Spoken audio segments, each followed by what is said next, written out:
Coming from a single-parent household, I guess that means you're a high school dropout, huh? Do you work in a nightclub, maybe? Perhaps in a mature women's club? What a flashy line of work you're in. At my daughter's marriage introduction to her fiancé's family, his mother said this to my daughter in a condescending manner. As her mother, I was naturally infuriated. My daughter quickly explained that it wasn't true, but her future mother-in-law wasn't listening. Oh, you mean university? You don't mean Harvard, right? Anything other than Harvard isn't really university, you know. Anything other than university isn't really a school. That's why I'm saying you're a high school dropout. The fiancé's grandmother joined in, pushing their bizarre logic on us. My anger reached its peak, and I finally decided to reveal my daughter's true background. It seems there are some misunderstandings, so let me explain. Huh? And so, our retaliation, or rather, our marriage introduction, began. My name is Amy. During my student days, I was what you'd call a bookworm, really good at studying. Perhaps because of my one-track mind towards studies, I was always shy about romance, and even now as an adult, I've never had a boyfriend. After graduating from college, I started working at a bank, where my serious work attitude was well known. Even the young colleagues, who seemingly experienced in love, spoke to me formally, amused by my seriousness, and one day, they invited me to a mixer. Amy, you're really serious. I remember you saying you don't have a boyfriend. Would you like to come to a mixer with us? We're just short one person. I'll go. I really want to go. Okay. You're really eager, aren't you? My colleagues, like Catherine, were a bit taken aback by my enthusiasm, thinking she must be really desperate for love. But I was completely overjoyed at the idea of attending my first mixer. I was so excited about the invitation to the mixer, dreaming of getting a boyfriend and eventually marrying him. Then, a few days later, I went to the restaurant with Catherine and the others, where we were seated opposite 3 men. Then the self-introductions began. Nice to meet you, I'm Sean. I'm Jack. I'm Ken. The 3 men were apparently high school classmates. After we introduced ourselves, we enjoyed a meal while having lively conversations about work problems and hobbies. Then, one of the men started showing interest in me. It was Ken. I was watching you eat so elegantly. Would you like to exchange contacts? I quickly exchanged numbers with Ken and continued to enjoy our conversation. He worked at a gas station, and unlike the quiet me, he was very straightforward and left a good impression. Amy, I like you. I'll treat you well, so would you like to go out with me? Ken and I met several times after the mixer and eventually, he asked me out, to which I happily said yes. That's how I finally got my first boyfriend. However, one day, I was called aside by Catherine and the others during a break, where they shared something unexpected about Ken. We feel bad for inviting you to the mixer without doing our research. It's about Ken. We heard from Sean and the others that he's a bit reckless with money. Sean and the others have been saying Ken seems like a different person lately. Catherine and the others seemed uneasy about Ken's rumors. At first, I was shocked to hear this, but I brushed it off as just rumors. It's okay. Even if something happens, it won't be your fault, so don't feel responsible. I want to cherish this relationship and the love I've found. Committed to Ken, I reassured and calmed Catherine and the others with a smile.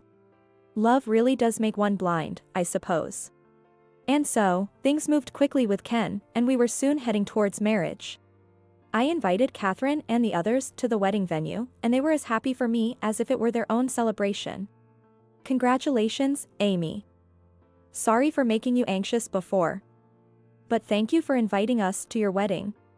Since nothing had gone wrong with Ken up until then, Catherine and the others also seemed relieved and once again congratulated me on my marriage. How happy I was at that moment. It's thanks to Catherine and the others inviting me to the mixer that I met Ken. I'm really grateful to you all. We're going to have a bouquet toss later, so feel free to join in if you'd like. Well, I'm going to be the one to catch it. I was in the basketball team in high school and pretty confident in my jumping ability. That's not fair. As someone who is not sporty, I'd never be able to catch it. Watching Catherine and the others get excited about the bouquet, completely ignoring me, the bride, I couldn't help but smile. In the end, Catherine, who played basketball in high school, caught the bouquet and was visibly thrilled about her victory. After the wedding, I continued my job at the bank as Ken wished. We started living together, and as Ken and I both had busy days, we continued to nurture our love, until soon I noticed something different with my health. Suddenly feeling nauseous, I ended up vomiting in the bathroom. Suspecting something, I later bought a pregnancy test at a drugstore. To my surprise, the result was positive. Congratulations! You have a healthy baby girl inside. The next day, when I went to see an obstetrician to be sure, I could not hide my joy when the doctor told me so with a smile. After the checkup, I immediately contacted Ken to share the news, and he was overjoyed about my pregnancy. That's great, Amy. Our child is right here. I can't quite believe I'm going to be a father. The reality will sink in as the baby grows, Ken said and rubbed my belly. I didn't feel much of a reality yet either. But I hoped that as the baby grew, the feeling of being a mother would grow too. Believing in Ken, who was so happy about the pregnancy, made me think that he was a reliable partner who wouldn't betray me. Who could have predicted that this would be the start of my worst days? What? You're buying that much? It was when I went shopping for baby items with Ken, my belly now noticeably bigger. I was startled to see how much he was piling into the cart. Since I had already started my maternity leave, I wanted to save as much money as possible and keep expenses to a minimum. But looking into the cart, I saw lots of toys and items we wouldn't need for a newborn. We'll need these things sooner or later, and it's better to buy them all now.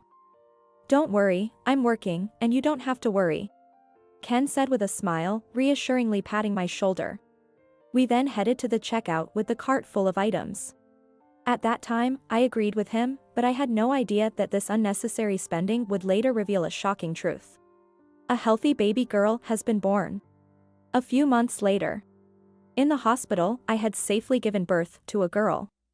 Ken hadn't wanted to be there for the birth, saying he didn't want to hear me in pain. Although it was a moment of great emotion, meeting his child for the first time, I wondered if it was selfish of me to have wanted him there. While I was curious about what Ken was doing, seeing my child cry for the first time made me feel fortunate that she was born safely. We named the baby Emma, a name Ken and I had agreed on earlier.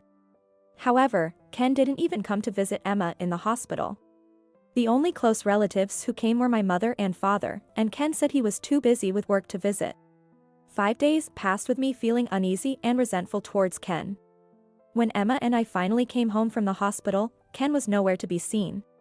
That's when I started to think calmly. Ken's past actions all pointed to one conclusion. I began to suspect that he might be cheating on me. And then, an incident occurred that confirmed my suspicions. While I was going back and forth between my parents' house and my own home for childcare, Ken rarely came home. One day, we got into our first argument, and afterwards, exhausted, he fell asleep. His cell phone happened to catch my eye. And despite knowing it was wrong, I picked it up to look for clues of his suspicious behavior. And there it was, evidence of Ken's infidelity. I was shocked to find messages about Ken meeting another woman and arranging to meet her at a hotel.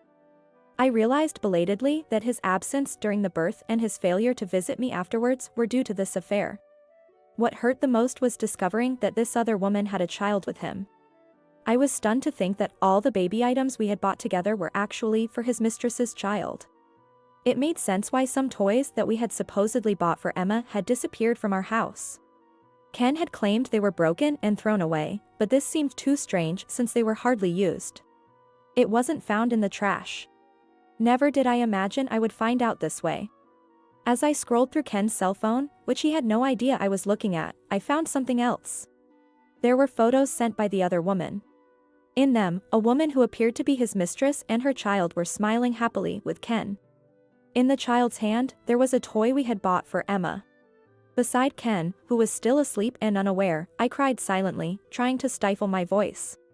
The next day, after gathering evidence, I waited until Ken had left the house and then took out the cash card and bank book I had kept in the dresser. I rushed holding Emma in my arms to a bank. My fears were confirmed there. Seeing the balance at $0 brought tears to my eyes. This was the money I had saved for Emma.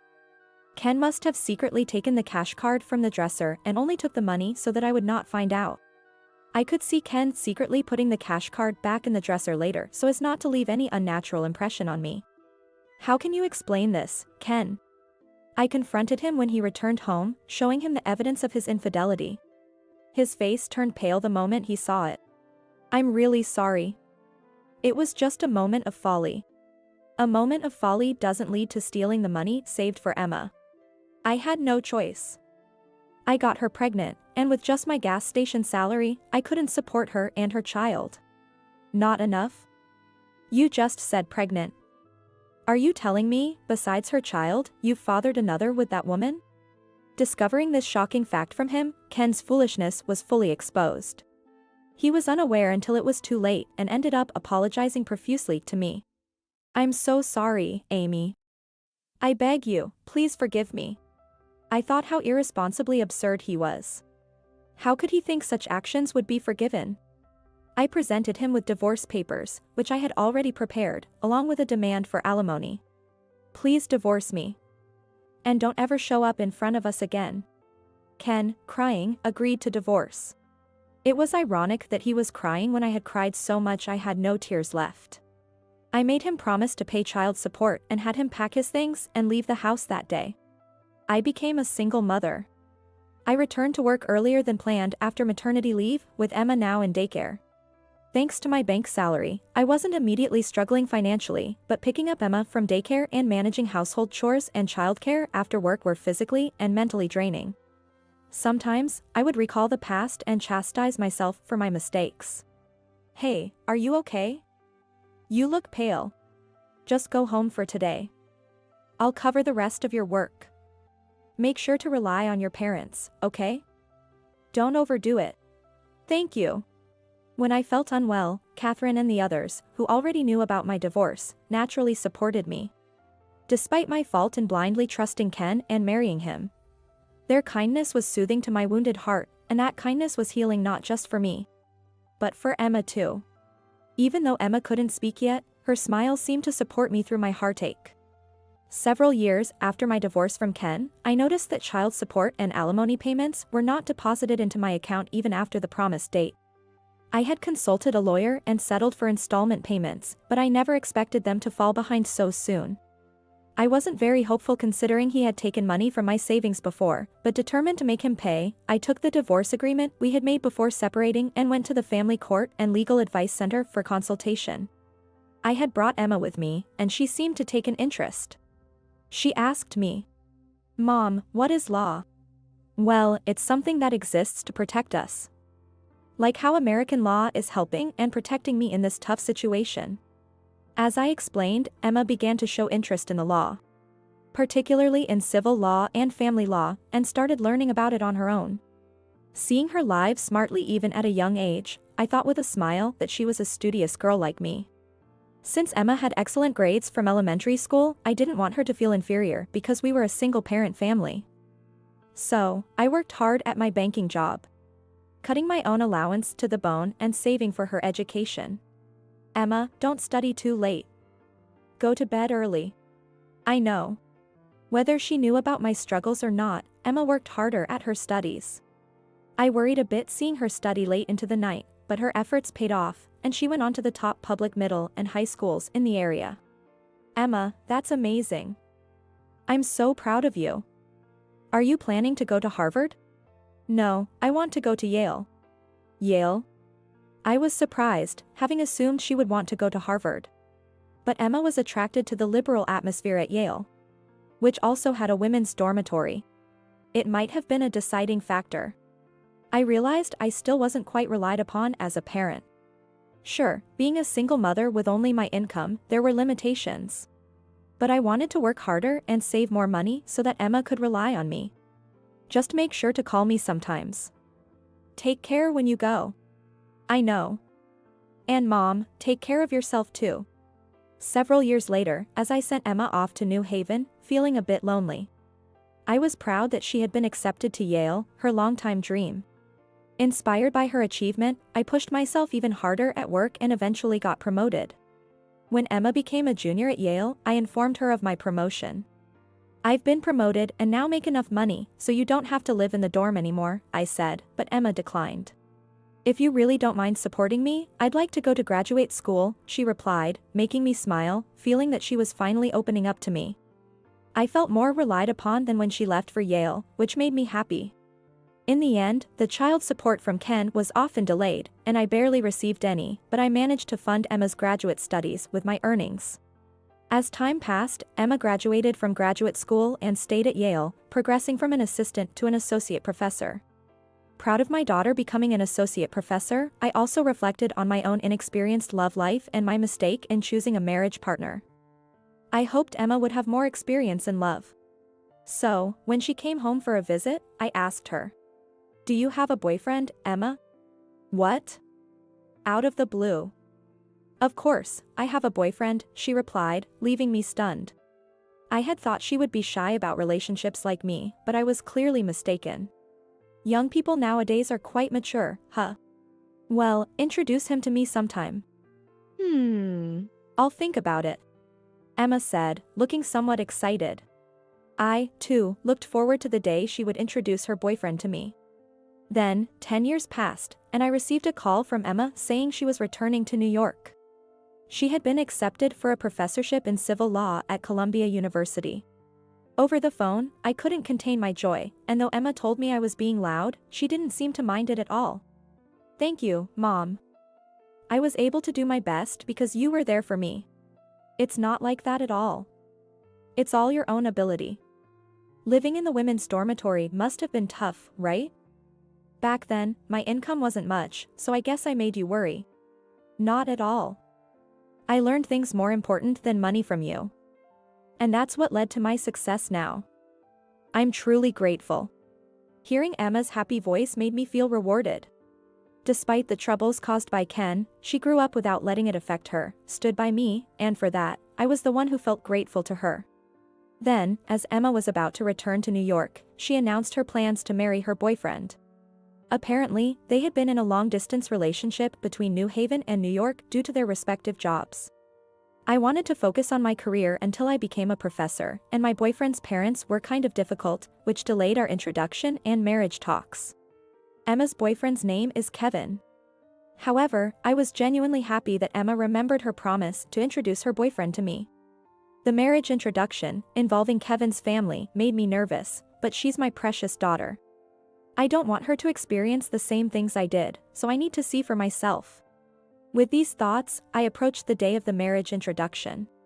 But it turned out to be an introduction unlike anything I had expected.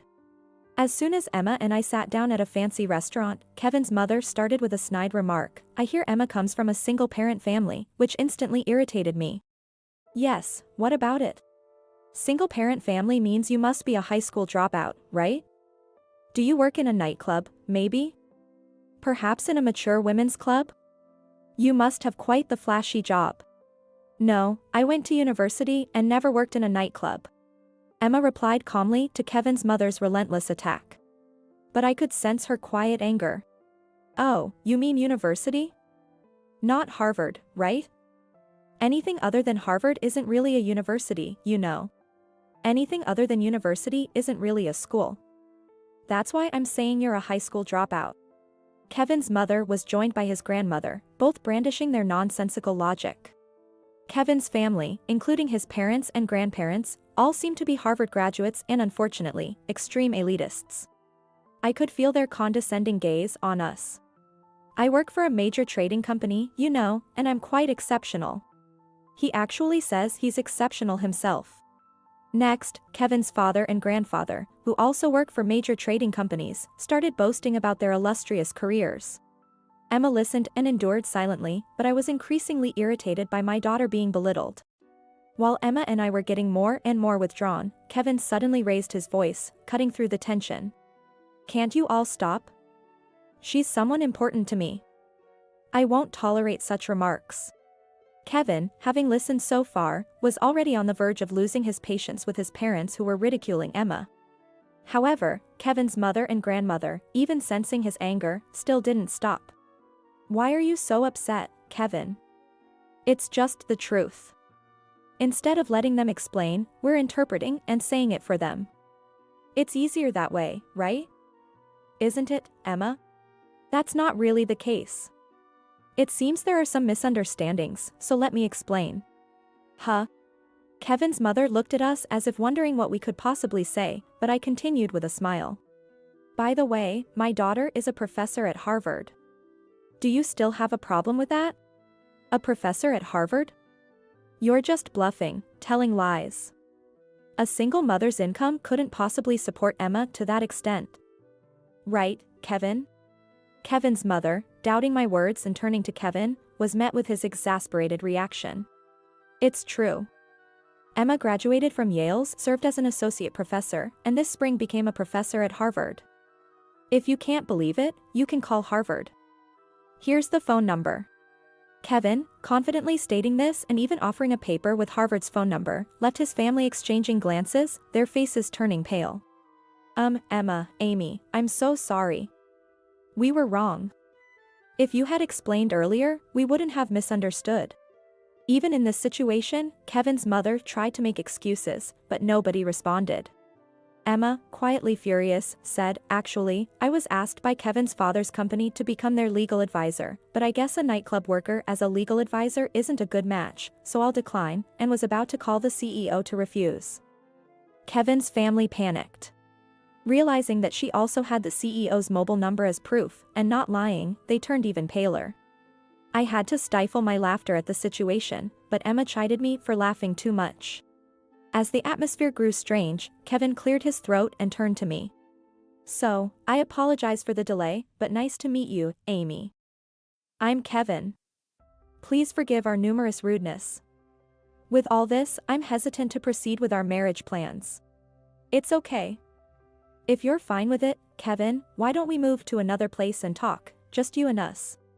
But discussions about marriage should involve both families. Under normal circumstances, I would agree, but unfortunately, I prefer not to engage with people who can't choose their words carefully. The meal wouldn't be enjoyable anymore. Please continue your dinner without us, and enjoy your family time. Left speechless by my sharp response, Kevin's family just sat there, faces pale. Then I took out my purse from my bag. "It's a shame we couldn't enjoy this delicious meal, but here is the payment for our part," I said, placing the money I took out on the table. Then I said, "Now, if you'll excuse me," and left the restaurant with Emma. Kevin hurried after us, and it was decided that we would discuss the marriage with Kevin alone. The next day, Kevin visited our house alone, wanting to apologize again for his parents' and grandparents' rudeness. Yesterday, Emma and I had a pleasant dinner at a different restaurant with Kevin.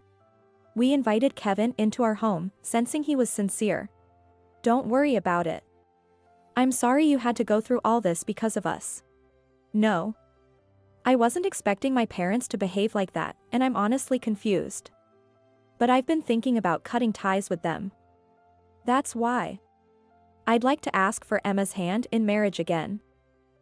But you know, Kevin, there's no legal way for a child to sever ties with their biological parents." Emma's shoulders slumped and she said this as if she was troubled.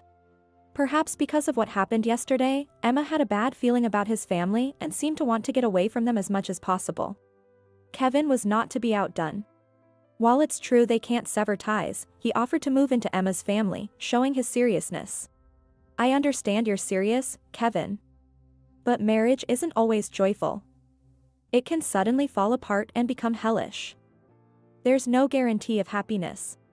Speaking from my own experience, I addressed the couple. They listened intently, swallowing nervously. Seeing them so earnest made me realize they truly cared for each other. I continued my words further.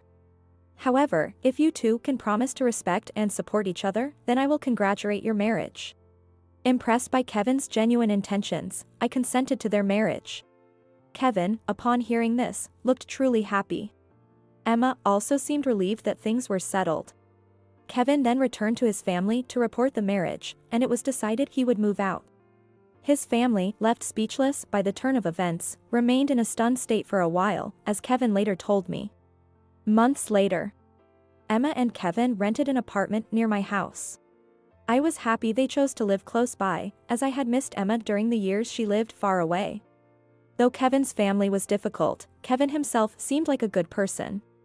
Emma, having been in a long relationship before deciding to marry, reassured me that their marriage wouldn't turn out like mine and Ken's. It turns out Emma didn't turn down the legal advisor position after all.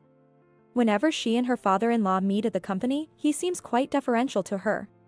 As a legal advisor, she's also going to check if any harassment is happening within the company.